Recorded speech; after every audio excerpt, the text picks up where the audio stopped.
the global concentrations of carbon dioxide, methane, and nitrous oxide, all greenhouse gases, those have increased markedly since 1750, and they are now far, far above the values seen in ice cores in many, many thousands of years. It's the end of the world as we know it.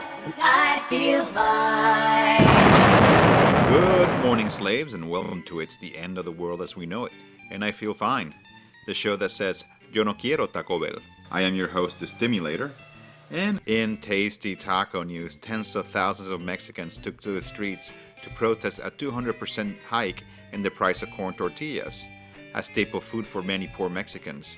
Mexico's economy minister Eduardo Sojo concluded that the price increased because corn imports from the U.S. have declined since a lot of the corn is being used for ethanol production. So we rather drive our cars than feed the poor. We are truly a fucked up culture.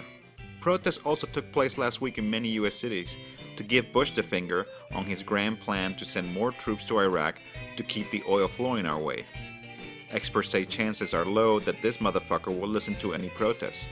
We'll keep you posted if he changes his mind. Speaking of oil, Exxon broke their profit records yet again. Exxon, the largest company in the world, reported a net profit of $39.5 billion in 2006, up from $36.1 billion in 2005. And finally, the UN's Intergovernmental Panel on Climate Change came back with its report, and basically, we're fucked. Akim Steimer, executive director to the UN's Environment Program, said, "This report closes the doors to those who were able to detract from the issue and puts an end to the notion of uncertainty and doubt about man's role in climate change." Y'all must have missed the facts. Let me straighten y'all up on the twisted facts. The Garden of Eden was Iraq. God made Adam and Eve in Iraq. Life made its first start in Iraq. Noah went and built the ark in Iraq. Abraham was born in Iraq. The three wise men are from Iraq. Math was first taught in Iraq. Astrology, language, law, Iraq. Oh, did you know there's oil in Iraq? Foreign blood in the soil in Iraq. No, you know there's terrorists in Iraq. Thugs who kill Americans in Iraq. Y'all say who needs Iraq, but everybody in the world bleeds Iraq. I didn't make many friends when I suggested that people fire their cars and switch to a bike.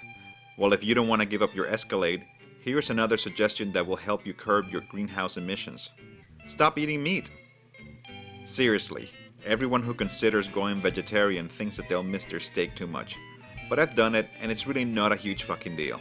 On top of that, cattle and beef production is a significant factor in the emission of the 3 of the 4 global warming gases: carbon dioxide, nitrous oxide, and methane.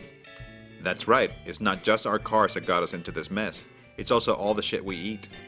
There are many other reasons to go vegetarian, so for more info, go to www.goveg.com. In last year's State of the Union address, the president talked about hydrogen cars, and there was quite a bit of hype about the hydrogen economy in 2006. We will increase our research in better batteries for hybrid and electric cars and in pollution-free cars that run on hydrogen. But hydrogen was absent from Bush's yearly load of crap. To help us figure out why, I talked to Justin Roller, a fuel cell scientist for the Canadian government. I will note that Justin is speaking on his own behalf and not on the behalf of his employer. Hey Justin, how are ya? I'm doing just fine, Stimulator. So Justin, is hydrogen energy?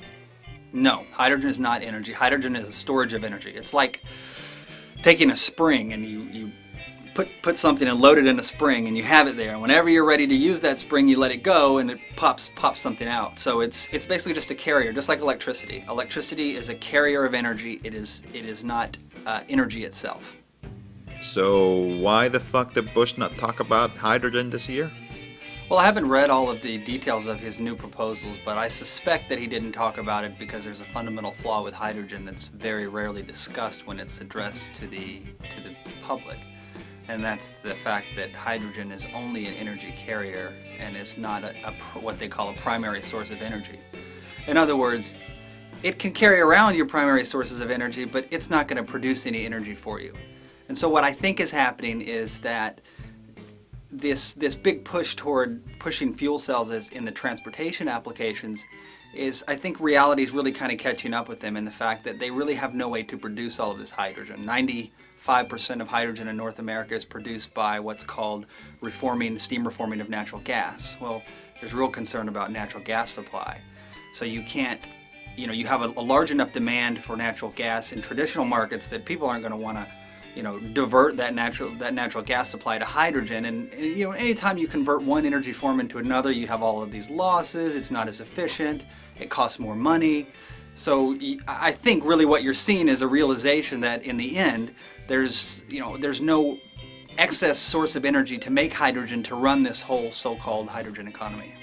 So what you are saying is that hydrogen is not going to save our ass. Hydrogen and fuel cells themselves are not a panacea for the energy issues that we're facing in the world. And as soon as we can get past that point and start to really realize the magnitude of the situation that we're facing in the world with our energy needs, then we can start addressing those problems. And what's happening now, the way I see it, is that these technologies keep getting dangled in front of us, like, oh, hydrogen's going to save us, or everything will be nuclear, or we'll just move to tidal power or wind. Well, the problem is all of those technologies, while they're slated for huge amounts of growth, they're growing from a very, very small base. And most of our energy sources is going to transportation right now. And none of those sources are ready to immediately or quickly be able to substitute for oil and natural gas used for transportation, which most of transportation is oil anyways. Thanks, Justin. If you want to learn the real skinny on energy sources, such as hydrogen, visit energybulletin.net. And I am just about out of juice myself. If you think this show really sucks, email me, yousuck@submedia.tv. Bon voyage!